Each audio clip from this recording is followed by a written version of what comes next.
Quand vous investissez dans des actions sur eToro, votre banquier ne reçoit aucune commission. Mais ne vous inquiétez pas. Après un week-end de ski à Chamonix, un smoothie à la noix de coco et un massage à 4 mains, il finira par s'en remettre. Investissez dans des actions sans payer de commission avec eToro.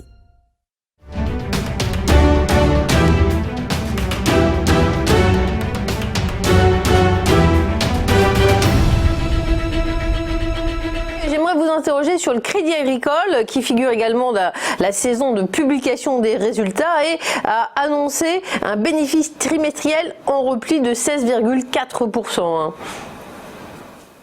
Exactement. Donc c'est exactement ce que j'allais dire, donc c'est parfait. Et donc ce bénéfice en fait en baisse est essentiellement dû en fait à une forte augmentation donc des provisions. Les provisions sont essentiellement réalisées par les établissements financiers pour anticiper des pertes éventuelles sur les crédits qu'elles émettent sur les prochains mois. Donc bien évidemment, alors là tout le monde va comprendre qu'on évolue dans le flou, que ces provisions sont juste estimatives si je puis dire, puisqu'il est très difficile à l'heure actuelle, soyons clairs, c'est juste impossible de savoir, de connaître de quel montant vont être les défaillances des entreprises sur les prochains mois, voire sur les prochains trimestres.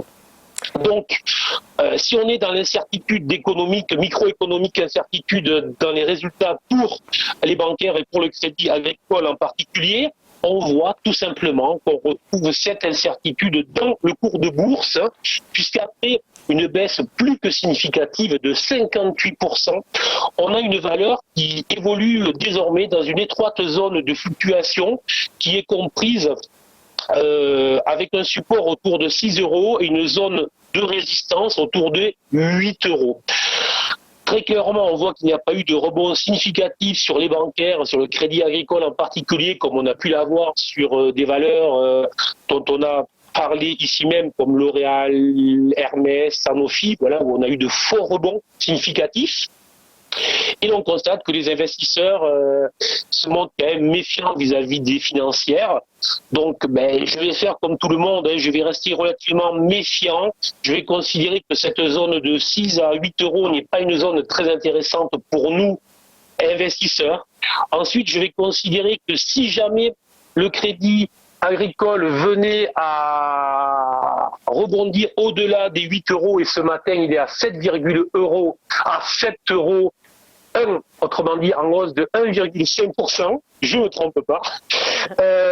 Donc si jamais la valeur venait à clôturer au-delà des 8 €, j'aurais un petit chemin aussi à faire jusqu'à 9,2 €. Donc autrement dit, en résumé, je suis prudent entre 6 et 8 €. Si jamais les investisseurs venaient à revenir sur les valeurs financières et sur le crédit agricole, je surveillerai les 8 € avec une clôture jour supérieure à 8 € pour un objectif rapide sur les 9,2 €.